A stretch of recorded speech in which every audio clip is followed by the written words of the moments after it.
Activity সমর্থক চ্যানেলে এই ভিডিওতে আমরা দেখে নেব মামা ভাগ্নে পাহাড় এবং বক্রেশ্বর, সাথে মাঝে দেখে নেব হেতমপুর রাজবাড়ি।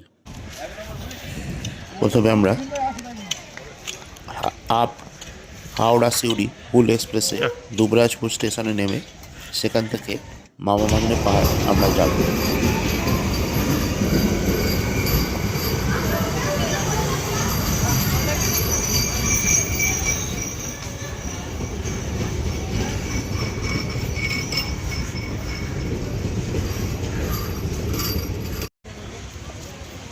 দুবরাজপুর স্টেশনের বাইরে থেকে প্রথমে আমরা টোটো করে নিয়েছিলাম।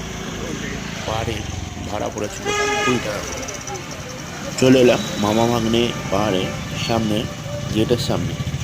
এখান থেকে আমরা মামা ভাগ্নে পাহাড়ের মাথায় হেঁটে উঠব। সময় লাগে 10 মিনিট মতো। প্রথমেই দেখে নিচ্ছি এক শিব মন্দির, যা মামা ভাগ্নে পাহাড়ের পাদদেশে অবস্থিত। এই মামা ভাগ্নে পাহাড় বীরভূম জেলার সর্বোচ্চ পাহাড়।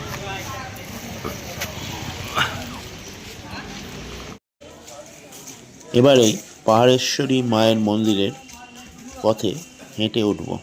ব্রততীর্থ সাধন পীঠ ও পাহাড়েশ্বরী মায়ের মন্দির এই পথেই গেলে আমরা পাবো।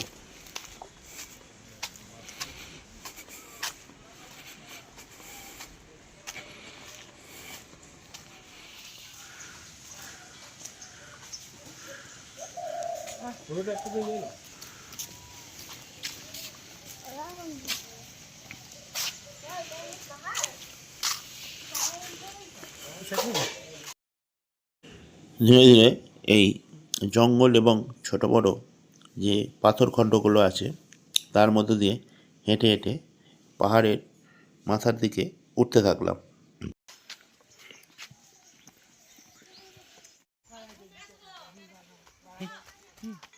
আস্তে আস্তে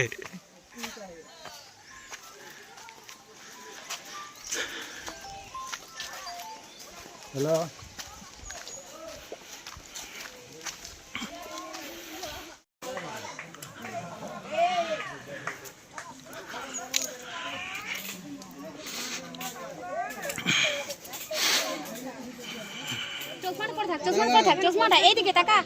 চলে এলাম পাহাড়ের মাথায়, যেখান থেকে দুবরাজপুর শহরকে বেশ সুন্দর লাগছিল। কুয়াশায় মোড়া সেই বীরভূম জেলার দুবরাজপুর শহর। এটাই মামা ভাগ্নে।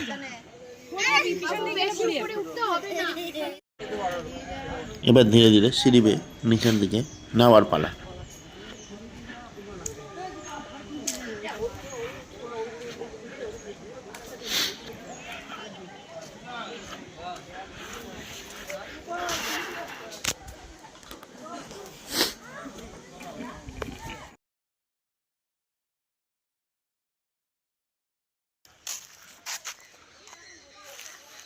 মামা ভাগ্নে পাহাড়ের সুন্দর দৃশ্য।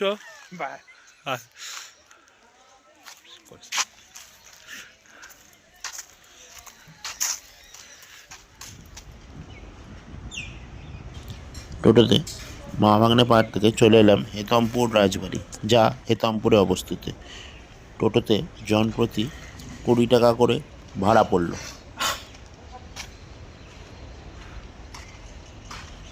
হেতমপুর রাজবাড়ি, যেখানে এককালে বিভিন্ন সময় বিখ্যাত সিনেমা সত্যজিৎ রায়ের এবং পরবর্তীতে দামু সিনেমার শুটিং হয়েছে। এখানে এক পুরোনো দিনের রথও দেখতে পেলাম। হেতমপুর রাজবাড়ির পাশেরই একটি অংশ, যা রিপেয়ার করে বর্তমানে DAV পাবলিক স্কুল হিসেবে পরিচালিত হচ্ছে।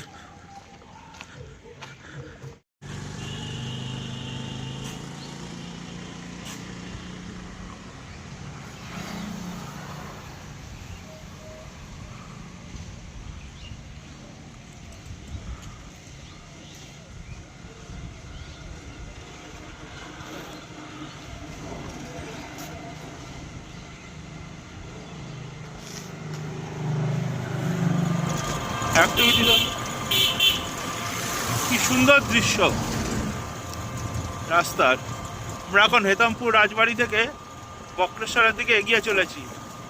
রাস্তার দুধারে যে জঙ্গলের শোভা তুলে ধরছি। এই যে কাকা, এনার টোটোতে আমরা চলেছি। ডিসক্রিপশান বক্সে ওনার নাম্বার আপনাদের দিয়ে দেবো। আপনারা অবশ্যই ওনার সঙ্গে যোগাযোগ করবেন মামাভাগ্নে পাহাড় বক্রেশ্বর ধাম দেখতে এলে। চলেছি বক্রেশ্বর বিশ্বকর্মাতে।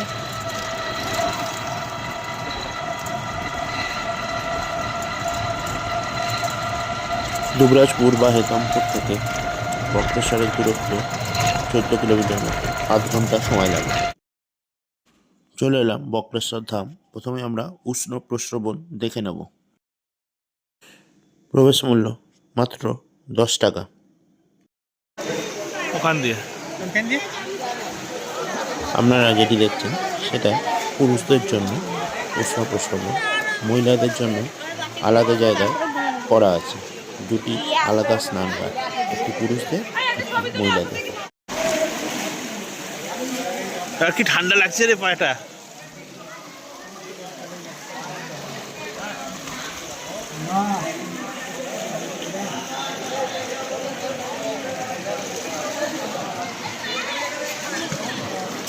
প্রথমে জলে নামতে বেশ গরম লাগলো, পরে জল থেকে যেন উঠতে ইচ্ছা করবে না।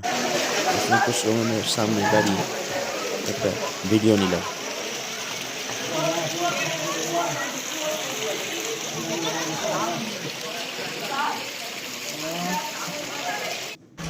এবার উষ্ণ প্রস্রবণ দেখে বক্রেশ্বর ধাম মন্দিরের দিকে ধীরে ধীরে এগিয়ে চললাম।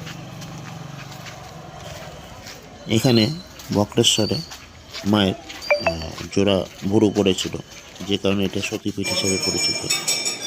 এছাড়া এখানে মহিষ মর্দিনী রূপে পূজিত হয়।